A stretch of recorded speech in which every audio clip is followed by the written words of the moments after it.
Assalamualaikum warahmatullahi wabarakatuh dan shalom. Perkenalkan, nama saya Agus Samudra Herman dari kelas Ilmu Politik C angkatan 2022 dengan NIM F01223336. Nah, di sini saya akan membahas tentang struktur dan fungsi ilmu politik atau sering kita sebut trias politika.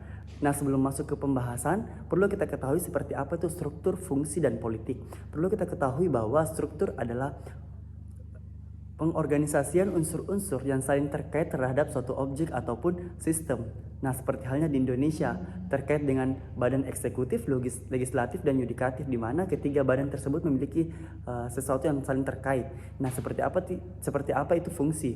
Nah, perlu kita ketahui bahwa fungsi adalah daya guna atau kegunaan dari sesuatu, seperti halnya yang saya sebutkan tadi terkait dengan trias politika yang ada di Indonesia, seperti apa fungsi eksekutif, seperti apa fungsi legislatif, dan seperti apa fungsi yudikatif. Nah, dari apa yang saya paparkan ini merupakan struktur dan fungsi trias politika.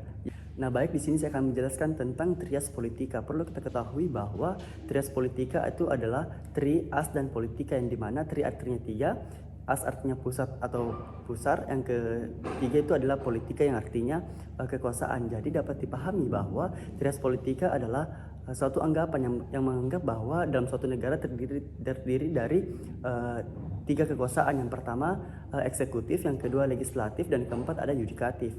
Nah, di Indonesia sendiri itu mempunyai ketiga hal tersebut.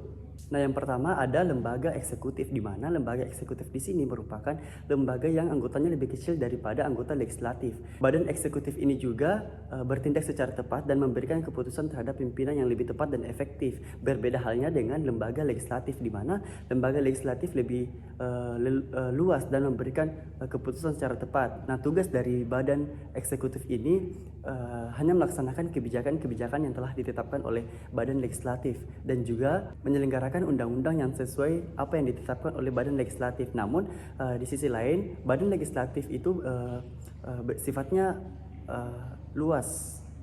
Nah, yang kedua ada lembaga legislatif, di mana lembaga legislatif di sini merupakan lembaga yang disusun sedemikian rupa yang sebagaimana kita ketahui bahwa dalam pasal 1 ayat 2 Undang-Undang Dasar Negara Republik Indonesia tahun 1945 yang menyatakan bahwa kedaulatan tertinggi berada di tangan rakyat. Nah, dari hal ini dapat kita artikan bahwa kedaulatan tertinggi ada di tangan rakyat dan pemerintah wajib melaksanakan aspirasi rakyat. Dan yang terakhir ada lembaga yudikatif, di mana lembaga yudikatif di sini merupakan salah satu lembaga dalam sistem kekuasaan negara yang bertugas untuk menegakkan hukum dan memberikan pengadilan dan perselisihan hukum.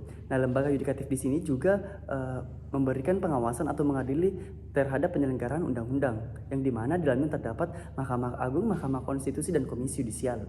Nah, adapun beberapa fungsi dari ketiga lembaga ini. Yang pertama, lembaga eksekutif, di mana fungsi yang pertama itu adalah head of government, di mana kepala negara atau presiden ataupun perdana menteri memegang kekuasaan untuk menjalankan apa yang telah ditugaskan oleh Mahkamah Konstitusi yang itu melaksanakan undang-undang.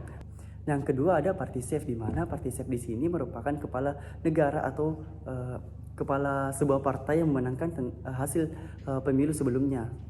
Nah, yang ketiga ada Commander in Chief, di mana kepala negara atau perdana menteri merupakan pimpinan dari angkatan bersenjata. Dan yang keempat adalah Chief Diplomat, di mana fungsi lembaga eksekutif yang di mana hal ini mengepalai duta-duta yang tersebar di dunia, yang di mana duta-duta perwakilan negara Indonesia dipimpin oleh lembaga eksekutif atau kepala negara. Dan yang terakhir ada dispenser of appointment, di mana presiden atau kepala negara menandatangani perjanjian dengan negara lain atau dalam hubungan internasional. Dan badan yang selanjutnya ialah badan lembaga legislatif, di mana lembaga legislatif di sini memiliki fungsi yang pertama itu fungsi pertama dari lembaga legislatif ialah membuat undang-undang, dan yang kedua bekerja bagi para pemilihnya, di mana dalam fungsi legislatif di sini terdapat anggota-anggota Dewan Perwakilan Rakyat yang memiliki yang merupakan perwakilan dari beberapa daerah. Nah, fungsi yang selanjutnya ialah mengawasi jalannya undang-undang yang telah dilaksanakan oleh kepala negara atau perdana menteri, dan serta memberikan kritik ataupun saran terhadap pelaksanaan undang-undang tersebut. Nah, yang selanjutnya adalah education, di mana lembaga legislatif atau Dewan Perwakilan Rakyat memberikan penyuluhan atau memberikan pendidikan politik terhadap masyarakat yang lebih baik. Nah, itulah tadi pemaparan terhadap tres politika yang ada di Indonesia, baik itu eksekutif, legislatif, dan yudikatif. Dan ketiga fungsi yang saya paparkan tadi merupakan fungsi dari trias politika.